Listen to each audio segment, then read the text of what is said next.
나이가 들었는데 나랑 똑같은 나이인 사람끼리 모이면서 더치페이 해도 돼요. 100살인 사람들끼리 모였을 때 더치페이 하셔도 됩니다. 그러나 더치페이 하면 안 되는 경우가, 내가 한 10살 어린 사람들을 데리고 뭐 하자 그래서 했어요. 식당 갔어요. 그러면 10살 어린 사람들은 진짜 나와 같이 식당에 가준 게 그 음식을 진짜 좋아해서인지, 그 식당을 좋아해서인지, 아, 형이 가자 그러니 속으로는 맨날 가던 거 고깃집 또 가야지 하고 억지로 가졌어요. 그랬는데, 자, 이제 더치페이 하자 그러면 상대방의 입장에서는 나의 기쁨을 위해서 자신의 괴로움을 참고 돈까지 지급한 게 돼요.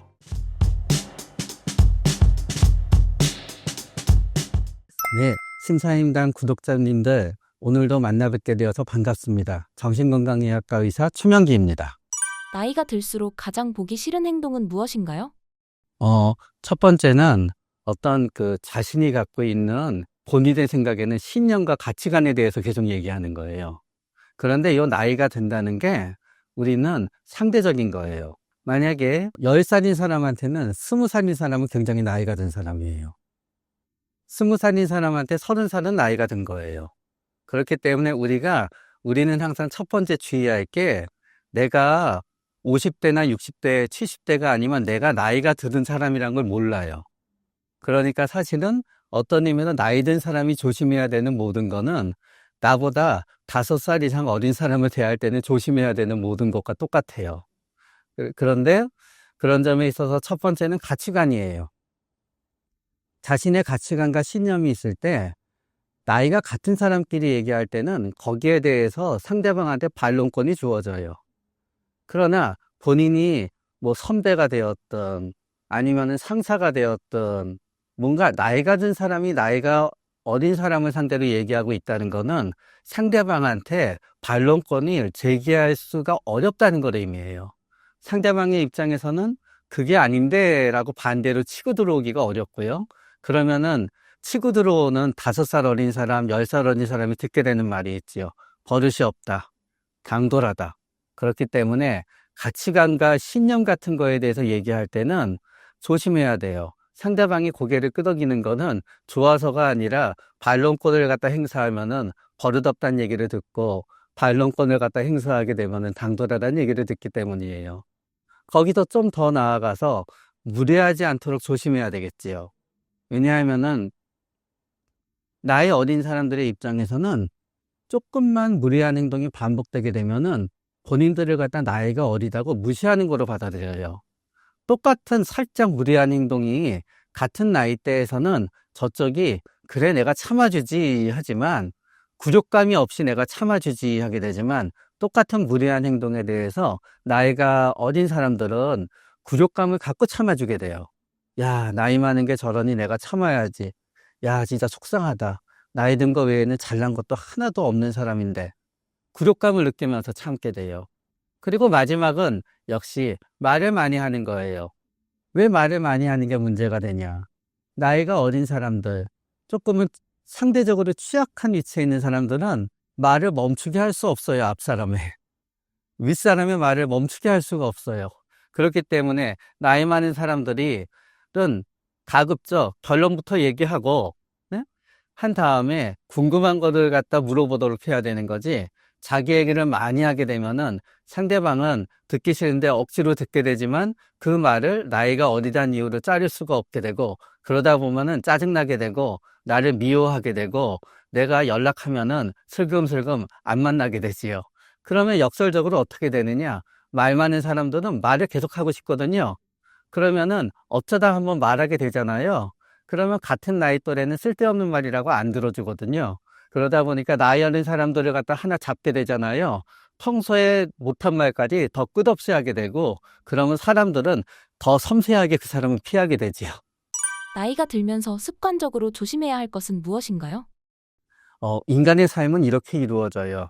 아주 나이가 어렸을 때는 약자예요. 그렇기 때문에 3살짜리가 싫어하고 울면은 다들 3살짜리만 돼도 사실 별로 귀엽다고 안 봐줘요. 처음에도 어렸을 때는 귀엽다고 봐줘요. 그리고 3살짜리는 막 크게 울어도 돼요. 조그마니까 상대방이 위협감을 느끼지 않게 되지요.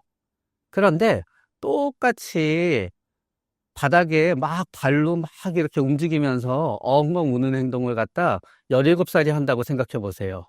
임팩트가 확 달라지지요. 그러나 아직 17살은 이제 50대인 부모가 보기에는 또 그다지 아직은 위협감을 덜 느끼게 돼요. 굉장히 공격적인 행동을 하지 않게 되면. 그런데 이제 자식이 한 40살 되잖아요. 부모는 70살 되고 자식은 아직 내가 자식이니까 그냥 얘기하게 되면은 부모가 부모로서 그거를 갖다 대처하게 된다고 생각해요. 어른 대 어른이 되었다는 거를 갖다 부모가 잔소리할 땐 알아요.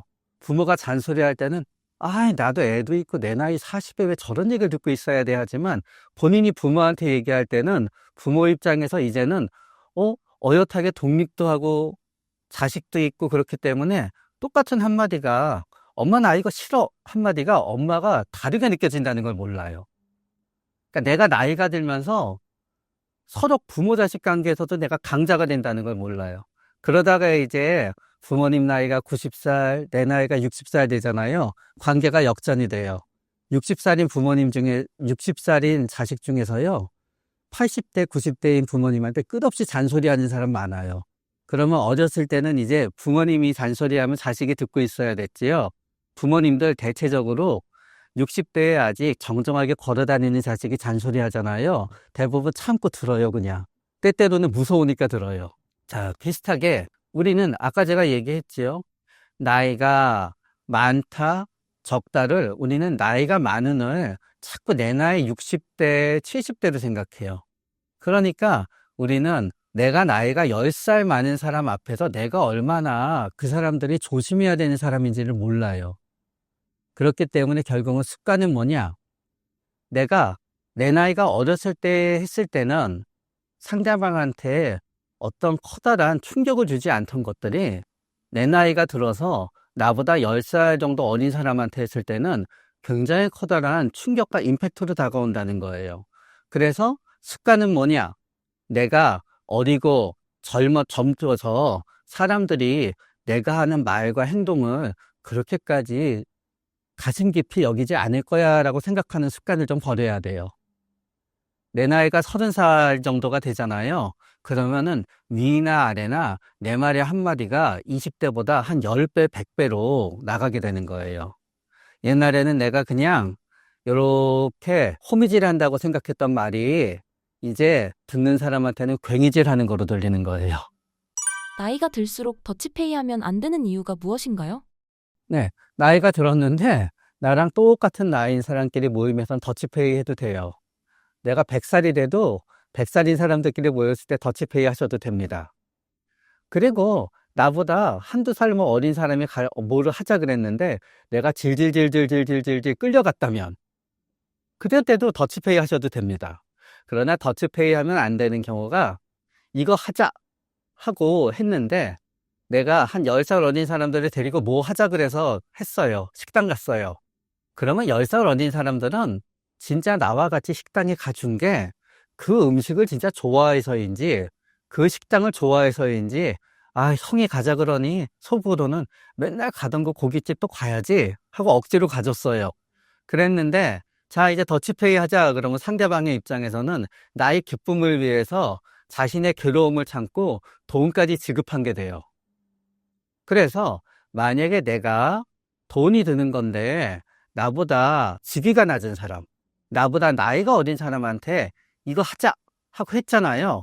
그래서 내가 발언권을 많이 하고 내 주도대로 일이 벌어졌어요.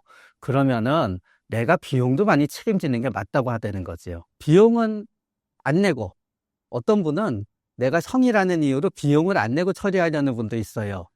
남은 일을 시키고 혹은 내가 주도가 되고 그 일의 결과는 나의 기쁨이 되는데 비용은 똑같이 지불한다 그러면은 상대방의 입장에서는 나는 이제 뒷담화의 대상이 되는 거고 내 평판은 점점 나빠지게 되는 거지요. 왜 나이가 들수록 자주 화를 내게 되는 건가요? 우리는 화가 날 때 사람을 봐가면서 해요. 아무리 화가 많이 나 있어도 우리의 이성은 본능적으로 작동하는 거예요. 내가 아무리 화가 많이 나 있어도요, 우리는 누가 칼 들면 달아나요. 내가 아무리 화가 많이 나 있어도 사람들은 얘기해요.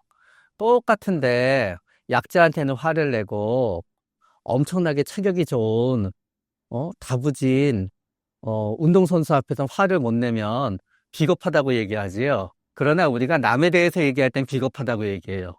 너는 왜 약자인 나한테만 화를 내고 강자한테 화를 못 내는 거야 하잖아요. 내가 화낼 수 있는 입장이라고 생각해 보세요. 당연히 강자한테 화를 안 내죠. 다들, 이 세상 사람들은 다들 사람들을 봐가면서 화를 내요. 그러나 또 이 세상 사람들은 사람들을 봐가면서 화를 내는 거에 대해서 또 화를 내요. 내가 나에 대해서 생각할 때는 사람들 봐가면서 화내는 걸 당연하다고 여기거든요. 그러나 내가 남이 나에 대해서 봐가면서 나한테 화내잖아요. 다들 이래선 안 되는 거 아니야? 네가 진짜 그렇게 기분이 나빠서 화를 냈으면 나한테도 화를 내지만 너희 사장한테도 화를 내야 되는 게 아니야. 그래요. 그게 인간의 마음이에요. 그러면 생각해 보세요. 내가 만약에 나랑 나이가 똑같고 나랑 동등한 권리를 사람한테 화를 낸다고 생각하잖아요. 그 사람이 그거 듣고 있겠어요? 내가 끝없이 화를 많이 낸다는 거는 그 사람들이 약자의 입장이기 때문에 내가 끝없이 화를 많이 내도 거기에 대해서 참아야 되는 입장이 사람들이 서서히 생긴다는 거예요. 그러니까 나이가 많을수록 화를 내도 만만한 사람이 더 많이 생겨요. 그러다가 보면 어떤 사람들은요, 나이 어린 사람들은 어리다는 이유로 무조건 화를 내도 만만한 사람으로 착각해요. 그러다가 보니까 우리는 나이가 많은 사람일수록 화를 많이 내지요. 그 이유는 그 나이 많은 사람 앞에 서 있는 내가 나이 어린 사람이어서 그래요. 그러나 그 사람도 봐가면서 화를 내기 때문에요. 엄청 튼튼하고 엄청 체격이 다무지고 유도, 태권도, 합기도 유단자에다가 권력도 굉장히 높은 사람 앞에서는 절대로 죽을 때까지 화를 안 내요. 외국과 달리 유교 문화가 있는 대한민국 사회는 나이 서열 정리의 스트레스가 더 심한 편인가요? 그거는 한국 사회만의 스트레스가 아니라 유교권 국가 정부에 대한 거예요. 요거는 조금 다른 얘기로 넘어가는데 이 세상에는 진짜 미스테리가 있어요. 모든 경제학자들의. 브라질은 20년 전부터 경제가 꽃필 나라라 그랬어요. 인구 구성도 그렇고 광물 자원도 많고. 그러나 진짜 브라질 분들이 들으면 속상하겠지만요. 브라질은 여태 브라질이에요. 그래서 많은 경제학자들이 생각했어요. 왜 동아시아는 저렇게 발전을 하고 왜 브라질은 발전을 못하지? 생각해 보니까 교육인 거예요. 네? 브라질 사람들은 그렇게 개인이 노력을 해서 사교육을 안 해요. 열심히 내가 나한테 투자해서 교육을 하고 내 자식을 어떻게든 학교에 보내야 되고 그런 게 별로 없어요. 그러다가 보니까 발전이 안 된다는 거예요. 그런데 모든 동아시아, 그러니까 뭐 베트남도 어떤 의미에서 유교권이에요. 그래서 일단 유교권이 해당되는 결국은 동아시아의 주변부에서는 전부 다 발전을 하는 거예요. 그래서 또 여기에서 살짝 벗어나 있는 나라가 있어요. 필리핀도 태국이라든가 아니면은 우리 베트남이라든가 다 근처에 있지요. 그런데 필리핀은 엄청나게 젊은 사람도 많고요. 인구도 많은데 같이 궤적을 따라가지 못해요. 필리핀이 우리는 모르지만요. 1950년대에 꽤 잘 사는 나라였어요. 그러나 또 거기에 대해서 사람들이 얘기하지요. 필리핀은 사람들의 윤리관이라든가 가치관이 동아시아랑 달라요. 아시아권이지만 아시아권에 해당되는 한자 문화권이 아니에요. 그런데 결국은 시키는 대로 공부를 열심히 한다는 거는 복종하는 의미가 있는 거예요. 우리는 어려서부터 결국은 부모님한테 복종하고 학원 선생님한테 복종하고 학교 선생님한테도 복종하고 그러나 진짜 요새는 학원 선생님한테 더 잘 복종해요. 그러다가 보니까 우리는 어떤 의미에서 이렇게 따라간다는 의미가 굉장히 크지요. 그러다가 보니까 일부 그게 적용되기도 하지만 저는 지금은 그런 부분이 주는 영향력은 저는 생각보다는 굉장히 적다고 생각해요. 그 유교적 가치관이라든가 서열이 주는 의미는 생각보다 약해요. 오히려 지금 우리의 서열은 나이에 의한 서열이 문제가 아니라요. 우리 학생들 사이에서는 동급생들끼리 서로 서열을 매기는 게 이제 어려움이에요. 사람은 누구나 딱 어느 집단에 속해 있잖아요. 자신도 모르게 자신의 서열을 스스로 매겨요.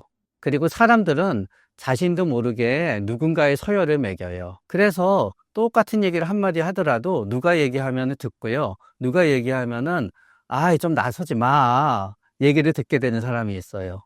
나서지 마라고 얘기를 듣는 사람은 그 집단에서 서열이 낮게 취급받는 거지요. 그런데 되게 요새 중고등학교 학생들을 보다가 보면은 되게 서열이 높은 학생들은 높은 학생들끼리 힘들고 서열이 낮은 학생은 낮은 학생끼리 힘들어요. 그리고 회사 입사를 해도 왠지 지금은 동기들끼리 서열을 자꾸 생각해요. 쟤는 우리 사이에서 이런 것 같아, 저런 것 같아. 그래서 저는 어떤 의미에서 나이의 장유 유서에 의한 서열은 굉장히 희미해지고 있다고 생각해요. 회사에서 연공 서열도 많이 파괴가 되어 있고, 그런 다음에 또 서열이 낮아지는 이유는요. 옛날에는 회사에서 가만히 있으면 나이가 들면 정년이 돼서 나왔거든요. 지금은 미안하지만 그 전에다 나와야 돼요. 그래서 우리는 서열이 점점 나이 들면 동일화되어 있어요.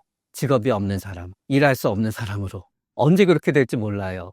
그래서 성인이 되고 나서의 어떤 서열은 점점 흩어지고 조심하는 것 같은데, 같은 나이 집단에서 점점 세상 사는 게 각박해지다가 보니까 어느새 서열을 생각하게 되고, 그러다가 보니까 굉장히 잘 나가는 한두 사람을 제외하고는 나머지 많은 사람들이 내가 굉장히 낮은 서열에 속하지 않나라고 생각하면서 열등감을 느끼면서 살아요.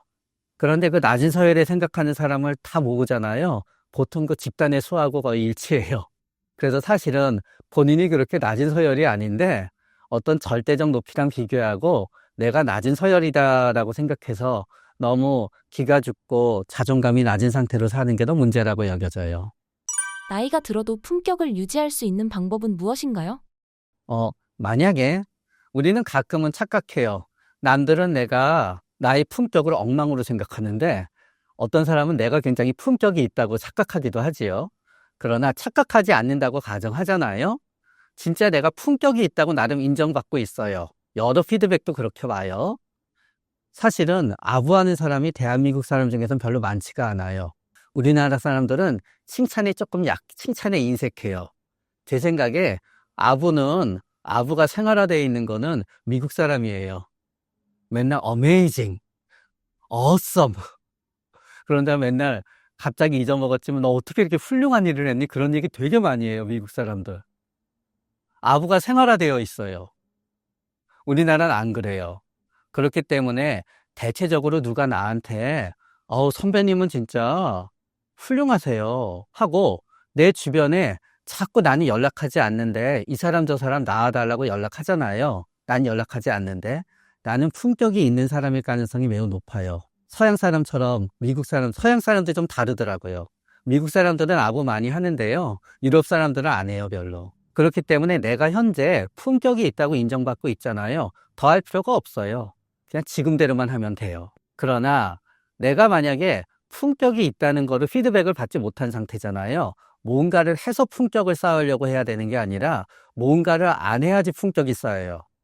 내 품격을 깎아내리고 있는 뭔가가 있을 거예요. 평생을 살아온 거를. 그거를 안 하는 게 우선이에요. 결국 처음 시작은 아무 말도 하지 않고 아무것도 해달라고 하지 않고 가만히 있잖아요. 그러면서 허허허 웃기만 하고 있잖아요. 품격이 저절로 쌓이는 경우가 많아요. 노후에 하기 좋은 취미 생활은 무엇인가요? 일단 노후의 취미 생활은 그래요. 이 세상에는 사람을 극단적으로 두 부류로 나누는 거는 너무 제가 극단적이지만 돈이 안 되는 일은 싫어하는 사람이 있고요. 돈이 안 되는 일을 더 좋아하는 사람이 있어요. 어떤 분은 똑같은 일도 돈 벌려고 억지를 해야 하면 싫어해요. 그러나 어떤 분은 이제 돈이 안 되는 일은 좋아하지 않아요. 그래서 우리는 어떤 분이 이제 정년 퇴직하시거나 그러잖아요. 그분이 심심해.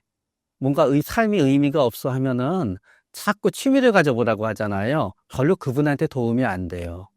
취미는 돈이 안 되거든요. 네? 그분은 일단 좀 시간이 지나야 돼요. 돈을 벌 수 있는 일이 없구나라고 생각하고, 야, 이거 돈이 안 벌리는 일을 하려고 하니까 재미도 없고 책임감도 못 느끼고 그러는 것 같아 라는 게 시간이 좀 지나서 돈이 안 벌리는 일밖에 할 수 없다는 게 익숙해져야 돼요. 그러나 내가 돈이 안 벌리는 일은 내가 싫어하는 분한테 중요한 거는 노후의 취미 생활이 아니라요. 뭐 어느 자리가 되었든지 간에 아주 작은 돈이더라도 내가 계속 돈을 버는 게 그분한테 제일 중요한 취미 생활이에요. 일단. 그러나 그거를 제외했는데 나는 젊었을 때부터 나는 내가 취미 생활을 즐기기 위해서 돈을 벌었던 분들이 있어요. 그럼 그분들은 여태까지 하시던 대로 하시면 돼요. 그러나 오히려 그래서 우리가 별로 권하지 않게 되는 취미 생활이 있지요. 싫어하는데 남이 억지로 권하는 거. 싫어하는데 남이 억지로 권하면 더 나쁜 게 있어요. 이렇게 하면은 왠지 젊어 보인다는 느낌을 갖다 가질 것 같아서, 젊어 보이고 싶어서, 싫지만 뭔가 억지로 하는 건 좋지 않다고 생각을 해요. 그냥 하던 대로 살면 돼요. 왜냐하면은 취미생활은 마찬가지예요. 우리는 일할 때는 내가 잘하는 거를 잘해야 행복할 것 같지요. 우리는 취미생활 하면은 못하는 거라도 재밌는 거라면 행복할 거라고 착각해요. 내가 못하는 건요, 하면 다 별로 마음이 편치가 않아요. 그러니까 취미생활도 내가 잘하는 거를 해야 되는 거지, 내가 못하는 걸 억지로 하면 안 돼요. 나는 내가 손만 만지면 풀이 다 죽어요. 내가 취미생활로 텃밭을 가꾸잖아요. 진짜 허탈해져요. 그러니까 대체적으로 나이가 한 50대, 60대 되잖아요. 살면서 그동안 내가 못하던 거는 다 제끼고 대체적으로 내가 잘하고 재밌어 하는 것만 남은 상태예요. 그래서 옆에서 하자는 대로 해서 돈과 시간을 낭비하지 마시고요. 그냥 하던 대로 하면 돼요. 수많은 관계 중 유독 가족 관계가 더 힘든 이유가 무엇인가요? 일단은 제가 가해자 피해자에서 미안해요. 가해자의 어떤 그 요소가 있게 되는데 이런 분들이 있어요. 밖에서는 굉장히 착하게 지내요. 집에만 들어오면은 막 화내요. 그 사람들은 왜 그러냐 하면은요, 대체적으로 이렇게 심리 검사를 해보잖아요. 겁이 많아요. 그래서 밖에서 착하게 지내는 이유는 원래 본인이 착해서가 아니에요. 겁이 많다가 보니까 착하게 행동하는 거예요. 그러면은 본인이 전혀 겁낼 수 없는 상대한테는 달라지게 되는 거지요. 그러면은 엄마한테 막 화내요, 아이들은. 밖에서는 아무 얘기도 못하고, 집에 들어와서 배우자한테만 화를 내요. 집에 들어와서 자녀한테만 화를 내요. 그러다가 보니까 일단 그 가해자의 요소가 있게 되는 거예요. 근데 여기서 가해자는요, 부모가 될 수도 있지만 자녀가 될 수도 있어요. 만약에 60대 이상의 이거를 보고 있으시잖아요. 50대 이상. 사실은 10대 중반만 돼도요, 자녀가 가해자가 되는 경우가 상당수가 있어요. 가해자라 그래서 별게 아닌 거지요. 땡깡 부리고, 안 해주면 안 해준 대로, 왜 나 안 깨웠어 하고, 깨우면 깨우는 대로, 왜 벌써 깨우냐 그러고, 저 알아서 일어날 텐데 왜 이러냐 그러고, 그래서 알아서 일어나나 해보면 안 일어나고, 그러면 왜 나 그랬냐 그러고, 어느 장단에 춤출 줄 모르고, 소리 지르고, 그러면은 10대부터 사실은 많은 사람들은 부모의 입장에서는 자녀가 가해자가 되는 거지요. 막 상처받아요. 그런데 이렇게 10대인 사람들은요, 그러면서 부모가 상처받는 줄 몰라요. 왜 그러냐 하면 어떤 생각을 하냐 하면은 부모는 바다와 같아서 상처 안 받는 사람이라고 생각하거든요. 그리고 우리는 누가 울었을 때만 상처받는다고 생각하지, 누가 화내면 그 사람이 상처받고 있는지 몰라요. 근데 우리가 화내는 건 다 마음이 기분 나쁘니까 화내는 거니까 다 상처받고 있는 거거든요. 그래서 일단 가해자가, 밖에서는 전혀 가해자가 못 될 사람이 집에서는 가해자가 되는 경우가 굉장히 많아요. 그리고 밖에서는 화를 내더라도 내가 화낼 권리가 있다고 생각하지는 않아요, 사람들이. 어쩔 수 없이 화를 내더라도 대부분 자신한테 화낼 권리가 있다고 생각하지 않아요. 요새 옛날에는 이제 회사나 조직에서는 이제 옛날에는 윗사람이 화낼 권리가 있다고 생각했지만 요새는 직장 내 괴롭힘이 너무 많기 때문에 자분자분하게 기분 나쁜 걸 표현할지언정 이제 소리 지르고 화내는 거를 직장에서 하게 되는 거는 NG 가는 사람도 자기는 화낼 권리가 없다고 생각해요. 그런데 집에 들어오잖아요. 예? 많은 사람들이 내가 부모니까 자식한테 난 화낼 권리가 있다고 생각해요. 난 형이니까 동생한테 화낼 권리가 있다고 생각해요.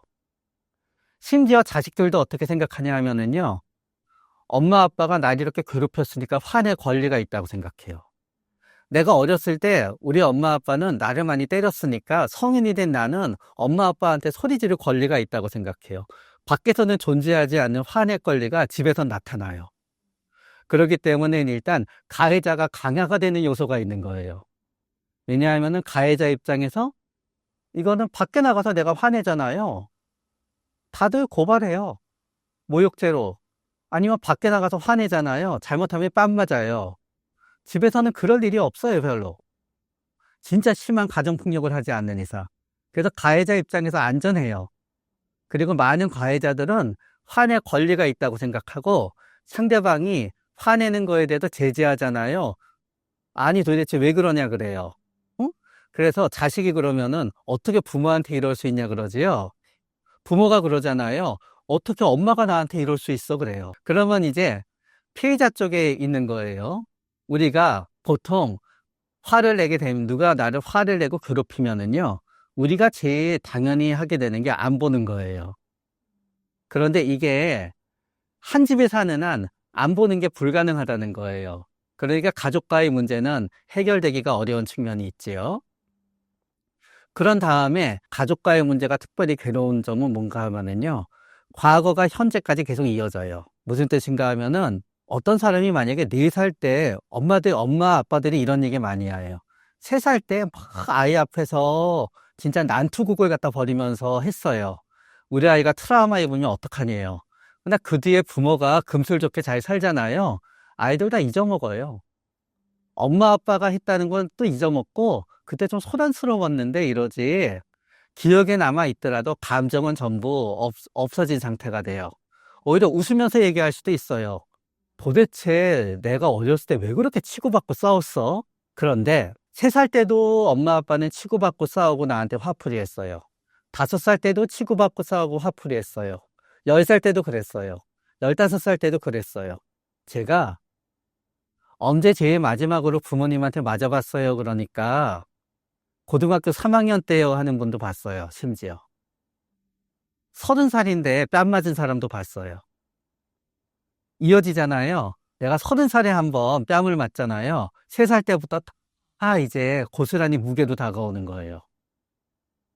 가족에 의한 어떤 상처는 대부분 30살에 나한테 상처를 주는 부모님은 3살 때부터 줬거든요.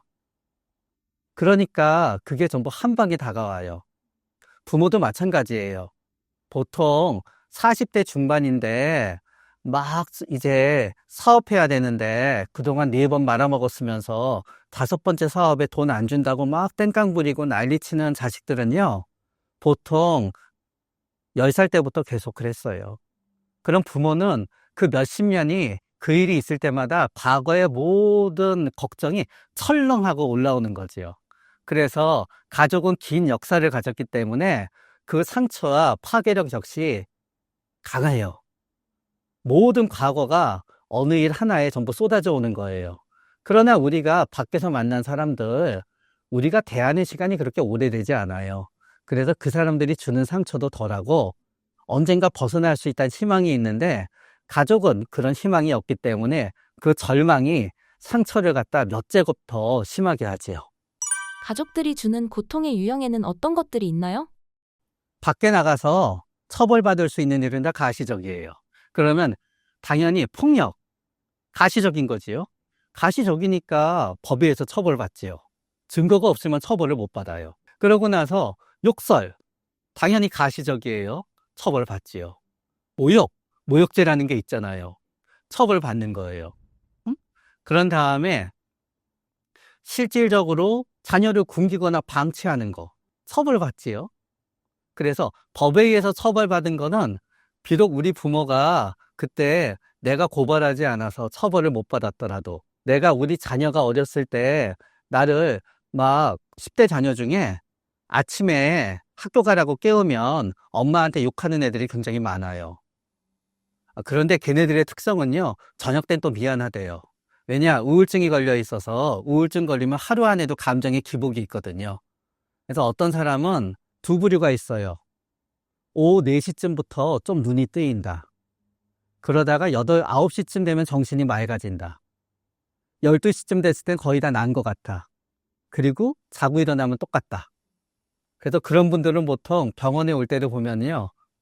그 다음날 아침에 올 수 있을 것 같아서 오후에 예약 잡거든요. 그 다음날 못 오세요. 또 다른 유형은 뭐냐? 그분들은 몇 시는 상관없대요. 해가 지면 죽고 싶다. 해가 지기 전까진 괜찮다. 그런데 청소년들 중에서 많은 청소년들은요. 아침에 일 깨우잖아요. 도저히 못 일어나겠거든요. 그래서 그때는 진짜 죄송하지만 짐승이 되는 거예요. 그랬다 7시 이후엔 사람이 돼요. 그래서 부모도 자식 중에서도 부모 욕하는 사람 많아요. 그런 다음에 자식 중에서 부모 통장에서 돈 빼가는 사람 굉장히 많아요. 애들 중에서는요, 진짜 심심치 않게 엄마 팸을 갖다가 파는 애들도 있어요. 몰래 갖다가. 당근마켓이 있거든요. 말도 안 되는 가격에 팔지요. 그렇기 때문에 그것들은 다 방금 얘기한 건 다 가시적인 거예요. 비가시적인 거는 좀 증거가 없어요. 냉담, 그리고 모욕에 해당되지 않은 자분자능한 말로 비난. 그런 다음에 내가 얘기하면은, 우리 형이 얘기하면은, 엄마가 귀담아 들어요. 똑같은 얘기 내가 하잖아요. 얘 꿈 깨라. 그래요. 또, 똑같은 건데, 옆에서는 친구들은 다 내가 더 예쁘대요. 근데 우리 엄마만 동생이 더 예쁘대요. 그러면서 내가 막 이렇게 새 화장품을 하고 있으면, 야, 어울리지도 않는다. 동생한테 줘라. 무시죠. 네? 이런 것들은 뭐 냉담, 무시, 그런 다음에, 네, 냉담, 무시, 비난, 그런 것들은 나중에 나이 들어서 따지게 되잖아요. 별로 증거가 없어요. 내가 언제 그랬니? 진짜 기억이 안 난다. 근데 제가 진짜 슬픈 얘기 들었었어요. 뭔가 하면은 우리 부모님이 진짜 기억이 안 나더래요. 근데 미안하다고 하더래요. 옛날과 달라져서. 그렇기 때문에 증거가 없어서 따지기 힘든 거는 다 눈에 안 보이는 상처들이에요. 그러나 그거는 자식도 부모한테 그래요. 10대 중반부터 맨날 엄마한테 떼쓰고 그런 사람들, 많은 사람들이요. 형제가 있으면은 자기 언니나 형이 얘기하잖아요. 기억이 안 난대요. 가족으로부터의 고통은 어떻게 대처하는 것이 현명한가요? 일반적으로는 가족에 대한 고통을 이래 대처하는 거는 물론 어려워요. 그러나 할 수 있다 그러면은 벌 보거나 안 보는 게 제일 좋기는 하지요. 그래서 어떤 분은 이민을 가요. 사실은 이러저러한 핑계가 있지만 부모랑 떨어지고 싶어서 이민 가는 사람도 많아요. 그래서 어떤 분은 또 그렇게 위해서 외국 남성이랑 외국 여성이랑 결혼하는 분도 있어요. 그 나라 가서 살려고. 부모님이 너무 싫다가 보니까 같은 나라 사람들이 다 싫어지는 거예요. 어떤 분들은 다 그런 건 아니에요. 어떤 학생들은 오히려 고등학교 때부터 굉장히 중학교 때부터 공부를 열심히 해요. 왜 그러니? 물어보면은 기숙학교에 들어가서 부모랑 떨어져 있으려고요. 진짜 그래서 기를 쓰고 공부해서 우리가 아는 명문 기숙학교에 가요. 그래서 때때로는 살짝 명문인데 지방에 있는 데로 가는 아이들도 있어요. 그리고 대학교 때도 우리는 가급적 우리 그냥 사람들이 얘기하면은 다 어느 정도 아는 대학에 가기를 원하잖아요. 그런데 뭐 유학을 갈 수 있으면 제일 좋겠지만 보통 부모님들이 자식을 갖다 이렇게 내보내지 않으려고 하는데 내보내는 경우는 유학 간다 그러면 내보내요. 합격하며. 그래서 진짜 어느 정도 경제적 여유가 있는 아이들 중에서는 우리 부모님 싸우는 거 지긋지긋하니까 유학 가야 되겠다는 애들도 있어요. 그래서 난 미국으로 대학교 가야 되겠다. 그게 아니면 역으로 다들 이렇게 그래도 이게 꼭 좋다고 생각하진 않아요. 요새는 많은 분들이 서울에서 학교 다니고 싶어 하잖아요. 근데 역으로 지방으로 가는 학생들도 있어요. 떨어져 있으려고. 그리고 또 많은 경우이지만 예? 예를 들어서 우리 시부모님이 너무 힘들게 하고 그러면은 남편이 중간에서 어쩔 줄 몰라 하는 남편 중에서 생편이 되고 기지와 재치를 발휘해서 해외에 주재원으로 가시는 분도 있지요. 그래서 이제 이런 경우는 떨어지는 게 이제 가능한 거지요.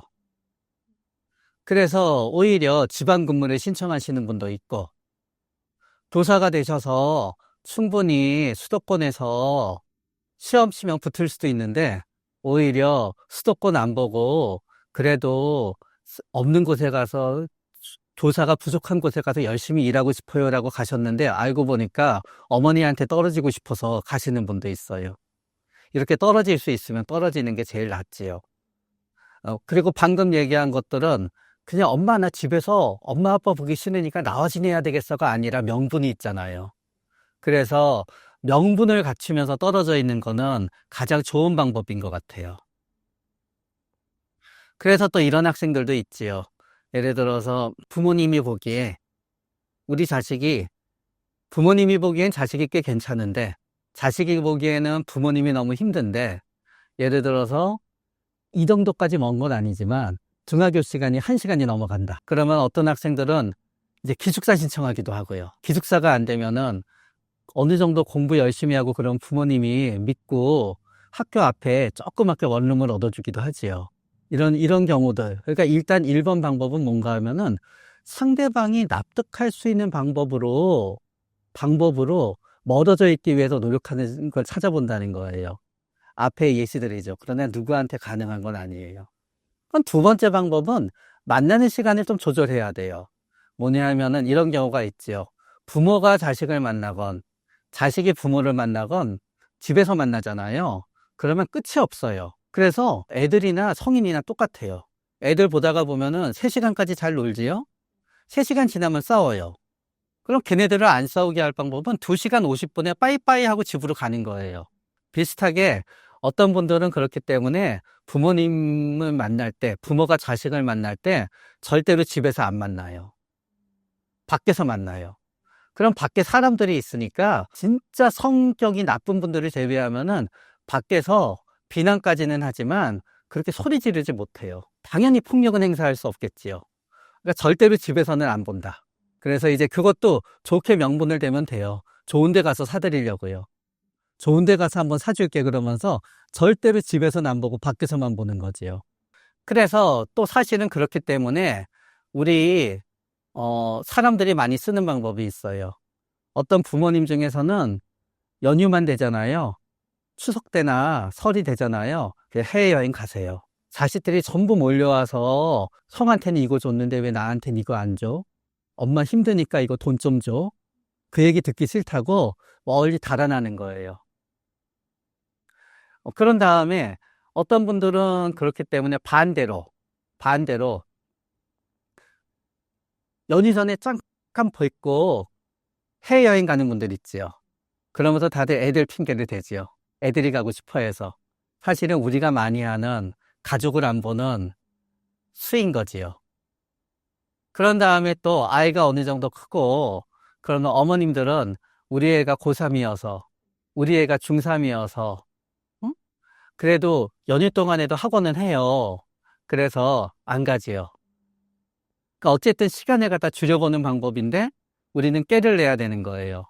시간은 줄이면서 어떻든지 상대방이 인정해 줄 수밖에 없는 방법들을 갖다 취하게 되는 거지요. 이제 그 다음부터는 이제 사람에 따라서 우리는 달라지게 돼요. 자, 부모님이건 자식이건 우리 있어요. 근데 알고 보니까 굉장히 겁이 많은 사람이에요. 그래서 밖에서는 화를 못 내요. 집에서만 그래요. 그러면 그때는 한번 맞서보는 것도 방법이에요. 태어나서 처음 맞서보잖아요. 그러면 얘도 이렇게 되네. 그래서 못 그래요. 그래서 많은 부모님들이 사실은 성인이 되면은 강도가 약해져요. 딱 일어나면 키가 더 크거든요. 그럼 인간은 위압감을 느끼지요. 부모님도 마찬가지예요. 평생을 한 번도 화를 안 냈는데 진짜 한 번 화를 내잖아요. 그거는 효과가 있을 수도 있어요. 계속 반복되는 게 아니었다면. 그러나 상대방이 하나도 겁이 없는 사람이에요. 하나도 겁이 없는 자녀한테는 아무리 부모가 야단을 쳐도 소용이 없어요. 아무리 진짜 무서울 게 없는 겁이 없는 부모님한테는 아무리 소리 질러도 소용이 없어요. 그러니까 겁이 없는 사람한테는 방법이 달라지게 되는 거지요. 그래서 저는 어머님들한테 그런 말씀 많이 드려요. 어머님이 자녀를 때문에 이렇게 화가 많이 나시는 거는 결국 속상하셔서 그러시지요. 그럼 다들 맞대요. 그러면 화내지 말고 우세요. 울면은 차라리 나아요. 결국은 어머님이 하는 잔소리는 다 소용이 없어요. 결국은 내가 힘든 거를 알아달라고 생각하면은 그냥 우세요. 그냥 울어도 아마 자녀는 같이 울지 않고 방으로 들어갈 거예요. 그러나 방에 들어가서는 속으로는 좀 미안해하고 할 거예요. 그래서 화내는 것보다는 우시는 게 더 나아요. 네? 그런데 이 세상에는 진짜 못된 사람들도 있어요. 어떤 사람들이냐? 겁도 하나도 없어요. 그런 다음에 진짜 우리가 이제 얼마나 착하냐 안 착하냐를 갖다 심리학 기준으로 보면은 몇 가지의 기준이 있어요. 다 가진 사람도 있고 아닌 사람도 있는데, 첫 번째는 다른 사람의 입장을 얼마나 수용하냐예요. 두 번째는 우리가 생각하는 공감이지요. 힘든 얘기를 잘 들어주냐. 세 번째는 이타적이냐 이타적이지 않냐예요. 그 다음에는 복수심이 있냐 복수심이 없냐예요. 그 다음엔 사람들을 갖다 차별하냐 차별하지 않냐예요. 그런데 이 중에 가끔 이런 경우도 있어요. 복수심이 굉장히 강한데 공감 능력이 뛰어난 사람이 있어요. 그 사람한테는 맞서면 안 맥혀요. 울면 먹혀요. 그런데 세상에는 겁도 없고 공감도 못하면서 타인 수용 수치도 낮은 사람이 있어요. 그러면 그때는 우리가 결국 해야 되는 건 뭐냐? 상대방을 아까 모든 방법들은 어쨌든지 간에 상대방을 조금이라도 변화시키기 위한 방법이었지요. 일단 그게 소용없다는 걸 인정하는 게 중요해요. 그러면서는 이제 우리는 각각에 대해서 달라지게 되지요. 결국은 눈에 보이는 거에 대해서는 진짜 죄송하지만 법의 도움을 요청할 수밖에 없어요. 그러나 법의 도움을 요청하기 전에 전 단계가 있어요. 처음부터 법의 도움을 요청하는 건 어려워요. 그 전 단계는 많은 사람과 의논해보라는 거예요. 법의 도움을 요청하는 것도 당장 우리가 고소를 하거나 그러는 게 아니라 가서 의논을 해봐도 돼요. 오히려 의논을 해본다라고 생각하게 되면 우리는 법과 가까워지기가 쉬워요. 그리고 이게 내가 참고 있지만 원래는 이러이러한 처벌을 받아야만 되는 행위라는 걸 내가 인지하고 방법이 있다는 것만으로도 본인의 굴욕감은 조금은 줄어들어요. 법의 도움을 요청할 수 없는 부분에 있어서는 이제 전략이 이제 달라지게 되지요. 근데 법의 도움을 요청할 수 없는 부분에 있어서 제일 중요한 거는 내가 약자냐 강자냐인데, 눈에 보이지 않는 점에 있어선 약자는 사랑받고자 하는 사람이 약자예요. 예를 들어서 부모는 겉으로 볼 땐 야단치고 소리 지르고 그러는 것 같지만요, 대체적으로 사랑받고자 하는 마음이 있어요. 그래서 처음에 애들 휴대폰 뺐잖아요. 꼭 돌려줘요. 애들이 자기를 미워하고 시작하면 괴롭거든요. 상대방이 나를 미워하면서 내가 괴로움을 받고 상대방이 나를 좋아하게 하고 싶다라고 하면은 그거는 가족관계에 대해서 다 약자예요. 약자면은 약자에 맞게 행동하는 것밖에 방법이 없어요. 약자에 맞게 행동하는 거는 뭐냐? 상대방이 싫어하는 걸 안 하는 거예요. 저는 부모가 자식한테 법에 저촉되지 않는다 그러면은 진짜 이게 내 생각에 해야만 되는 말이라고 하면은 이대로 놔두면은 진짜 잘못될 것 같으면 얘기해도 된다고 생각해요. 그러나 내가 자식이 싫어하는 얘기를 했을 때 자식이 나를 미워할 거라는 걸 내가 인정하면 돼요. 받아들이는 거예요. 내가 미움을 받을지언정 그게 해야만 된다면 하는 거예요. 자식도 부모한테 마찬가지지요. 형제 사이도 마찬가지죠. 그러나 상대방이 싫어하는 말과 행동을 하면서 싫어하는 말과 행동이라고 해서 그게 정당하지 않다거나 올바르지 않다는 뜻은 아니에요. 상대방이 싫어하는 거 말과 행동을 하면서 여기에 의해서 상대방이 진심을 알아줘서 나를 좋아해 주기를 바라면 안 돼요. 그러면 더 괴로워요. 해결 방법은 없어요. 나쁜 것과 나쁜 것 사이에서 선택하는 거거든요. 그러면 우리가 할 수 있는 어쩌면 유일함은 뭔가 하면은 수용하는 거예요. 만약에 내가 사랑을 받고 싶다 그러면요, 상대방이 원하는 대로 하는 것밖에 사랑받는 방법이 없어요. 그러면은 그냥 인정하게 되는 거예요.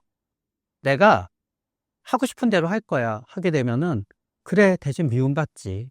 그러면은 오히려 어떤 의미에서 그거는 내가 더 강해지는 거예요. 그게 사실은 어떤 의미에서 그럴 때 사람들은 나 우리 부모님 포기했어, 나 우리 자식 포기했어 하지만 사실은 그게 상대방을 있는 그대로 수용하는 거예요. 그래서 나는 내가 하고 싶은 걸 하면서 미움받을 권리가 있어요. 대신 그때는 내가 그냥 나 하고 싶은 대로 하고 대신 상대방의 미워할 권리를 인정해 줘야 돼요. 단 이거는 아까 말씀드린 폭력이라든가 욕설이라든가 그런 건 아니에요. 미미한 눈에 보이지 않는 사랑받기 위한 거예요. 그러나 상대방한테 진정 내가 사랑받고 싶잖아요. 그러면은 상대방이 원하는 사람이 되는 것밖에 방법이 없어요. 거기에서 우리는 계속 갈등하고 딜레마가 있게 되는 거예요. 그래서 그러다가 보면은 언젠가 결정이 나요.